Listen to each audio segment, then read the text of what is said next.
Alright, so I've got this thing apart now, and I've taken out the mechanism for the bolt hold, which, as you can see, I'll put it back in. Oh, the washer fell off that I put in there, but it goes under.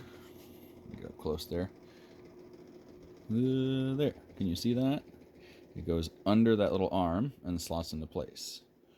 And then, once you're ready to take it out, you got to go up under the little arm, and then it'll pop out the front.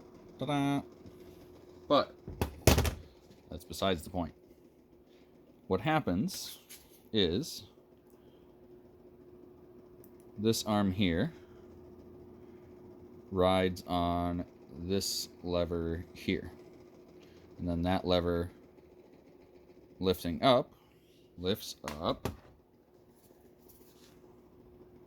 this thing here, and that interfaces with the extra special metal chunk at the top there, right there. I don't know if you can see it very well.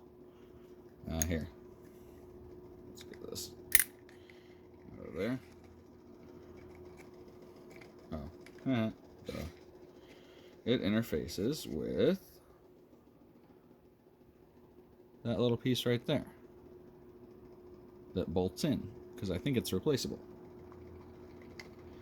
I've seen somewhere that the PCC's bolt catch is a different location than the Western Arms bolt catch, and somehow the PCC's like further back, which makes it easier to engage.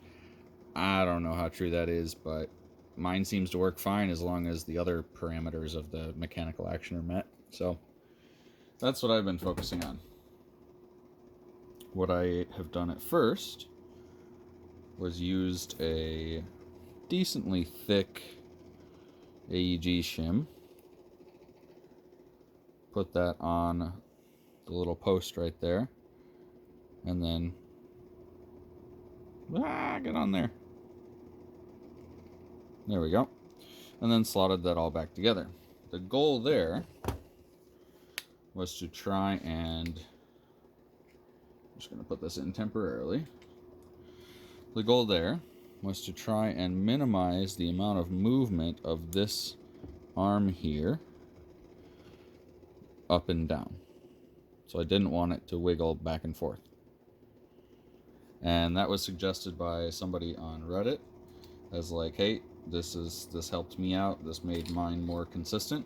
And I went, okay, I'll try that. Almost knocked the camera over. I don't know how much of an impact it had, but it didn't really seem to change a lot. So what I resorted to doing was two things. One, I started filing the front of the magazines. I need to go get some paint to finish these off. And I started cutting the very top of the follower just a little bit. That way, this can move up higher. And that moving up higher... Where's my King Arms magazine? There we go. Like this, the King Arms sits up, as you can see, a lot higher.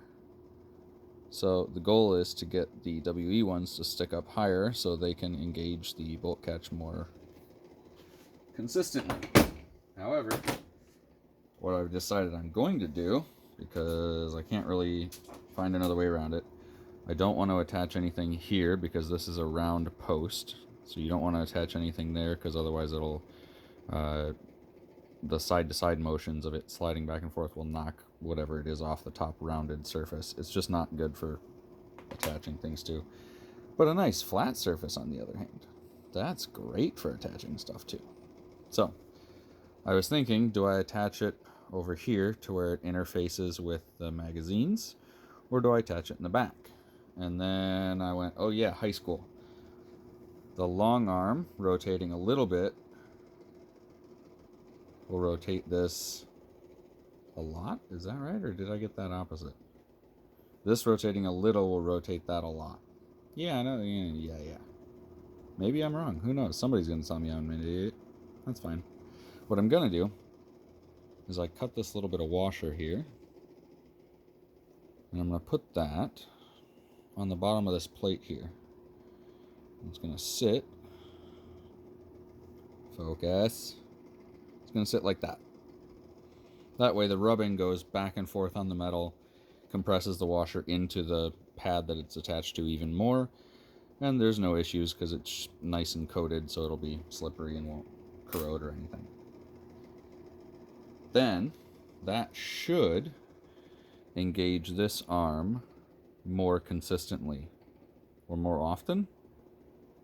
More consistently. It'll increase the amount of pressure down on this arm at all times. Hopefully not enough that it engages the bolt catch at all times, but I can't see how it would do that if there's nothing to press up on it, so that should be fine. And yeah, we're going to see how this goes, because some of these magazines I did the exact same modifications. Filed the front, cut the top of the receiver. This one locks back and works perfectly. This one does not, and I don't know why. So, that one gets to sit over there and be, I don't know. At first I thought it was just the magazine that was the issue. I'm trying now to give some more life into the movement of this, and I've been making sure that the bolt and everything is not grinding and whatever else. So, I'll keep you guys updated. Welcome to the teeny tiny English community for the King Arms TWS-9, because, you know, the other stuff is in Japanese, and it's wonderful, but man, Google Translate is rough. So, yeah.